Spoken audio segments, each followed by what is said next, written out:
you can take your seats now. I welcome challenging questions, and I know even those of you who are most sympathetic to the immigrant rights cause always hear people asking things and saying things, and if you want to hear me try to articulate an answer to something that you're hearing all the time, that will help everyone in the room articulate answers in the future, so please don't feel like you have to ask only like really nice sounding questions. Make the link between the global economic history and the immigration policy. So, I mean, some of it was kind of implicit. I'm going to do this in less than 2 minutes. I'm watching the clock.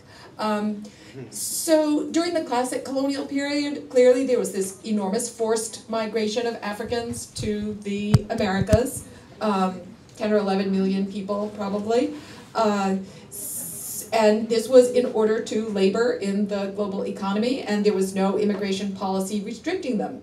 There were racially, starting in the 1900s or in the end of the in the 1800s and the end of the 1700s in the US, racially restrictive citizenship laws, but not immigration laws. So, because immigration had nothing to do with citizenship at that time. It was only when race was separated, when citizenship by birth was created, that immigration became a problem. Immigration of people of color became a problem in the eyes of US policymakers. In the industrial period, there is a huge need for migrant workers in the United States, and the way the US immigration laws were structured, basically we hear a lot about European immigration during that period.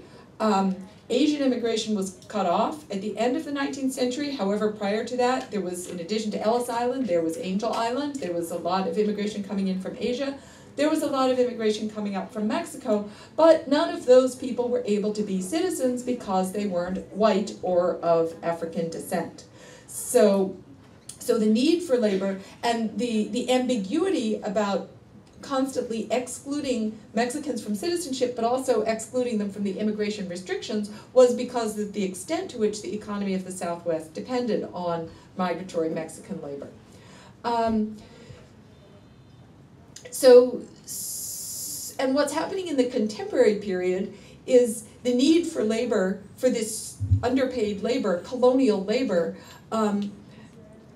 moving abroad in some ways. That is, a lot of the industrial part of it is moving abroad, but a lot of the service part is moving into the colonial powers in the globalized period.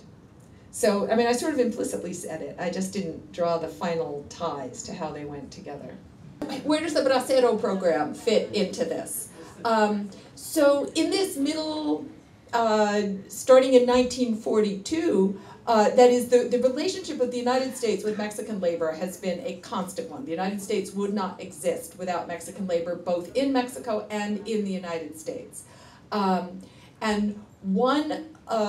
During the 1920s, with the restrictive immigration laws that were not applied to Mexicans, and yet with major deportations of Mexicans during the Depression, so how to restore that Mexican migrant labor force after the wave of racism and deportations in the 30s is through a new program of labor recruitment, contract labor, the Bracero program, which lasted until 1965, until the new immigration laws were put into place. So every major wave of immigration into the United States started with recruitment. It's been a labor migration that's begun with recruitment.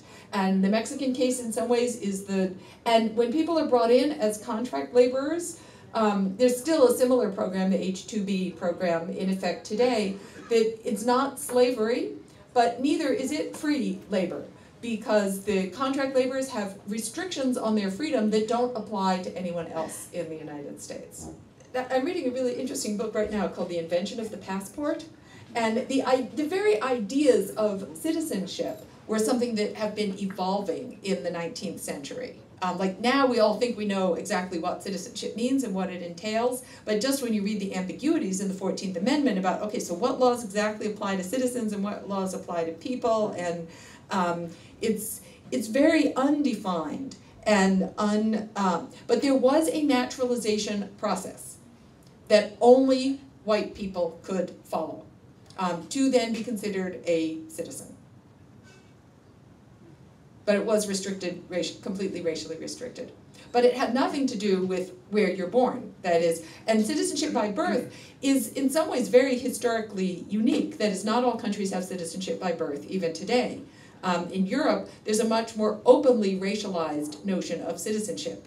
So that in Germany, for example, if you're Turkish, no matter how many generations Turkish people are born in Germany, they're still Turkish. That Turkish is considered, that is, the nationality is more racialized, which it is here too, but not as openly. Mexicans who come here after a generation or two are proud of being legal and call newly arrived Mexican immigrants wetbacks and create these new divisions. So how does your organization work in the context of these divisions? Es acerca de la pregunta que hizo nuestra compañera. Es cierto, existe ese sentimiento le llamamos nosotros racismo interno entre el mismo hispano hacia el mismo hispano. Inclusive en los países latinos existe un racismo. I'm sorry. Yeah, go. You can. Existe un racismo como entre el más pobre, desde el más rico hacia el más pobre.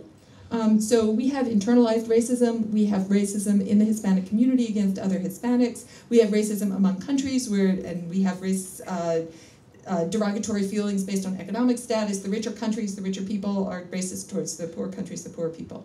Existe ese sentimiento. En Proyecto de Defensa Laboral creemos que hay una falta de conciencia tal vez y de reeducación en la comunidad hispana. We think that there is perhaps a lack of consciousness and a need for education in the Hispanic community that we want to address with our Worker Center. Porque todavía nos dejamos influir por un sistema donde el sistema dice que queremos aparentar ser lo que no somos, porque el sistema nos dice que para pertenecer a ese sistema necesitamos dejar nuestras costumbres y tradiciones y negar nuestra nacionalidad.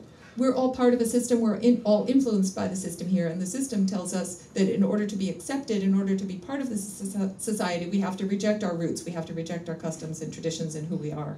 En un intento desesperado de pertenecer a ese sistema, a esa sociedad, también entramos en su juego, porque vemos que mucha comunidad blanca dice eso, y entonces yo quiero ser parte de ese sistema, quiero integrarme, lo hago de la manera incorrecta. ¿Cómo?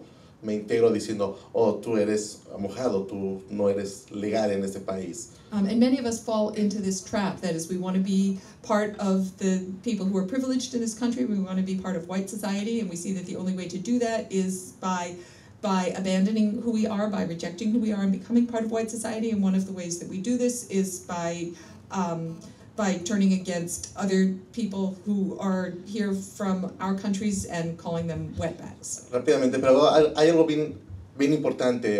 Yo cuando llegué a Proyecto de Defensa Laboral, a esta organización, when I first came to the Workers' Defense Project, uno como hispano piensa que todo está desconectado. We as Hispanics, we think that everything is disconnected. Y uno a veces juzga a otras comunidades. And we make judgments against other communities. Pero algo de lo que aquí enseñamos a nuestros propios miembros es que si tú hablas mal o tú te diriges mal hacia otra comunidad, estás dirigiéndote mal hacia ti mismo, porque el problema lo tenemos interno. But one of the things that we really work on teaching people here and work on in ourselves here is seeing how all of our communities are connected and the system is connected, so that if you say something against somebody from another community, you're saying it against yourself. Hay una frase que dice que nadie es libre hasta que todos lo sean. We have a saying that nobody is free until everybody is free. Y nosotros transmitimos eso a nuestros miembros. Nadie es libre hasta que no lo sean. Si hay abuso en estas comunidades, entonces el abuso va a seguir hacia nosotros también. And this is something that we really work on with our membership, that if we abuse other communities, then we are going to continue being abused ourselves. The number of jobs, as we all know, is not finite. It's elastic. The number of jobs in a community isn't like 6 apples on a table. So if there's 7 people, each person's going to take an apple and one's going to be left without an apple. Jobs don't work like that. Jobs are constantly being created and destroyed, and there are many different factors that create and destroy jobs. One factor that creates jobs is a growth in population. One factor that destroys jobs is a shrinking population. And we all know that intuitively, that when the population grows, there's more needs, there's more wants, people are participating in the economy, and they're creating jobs by their participation in the economy.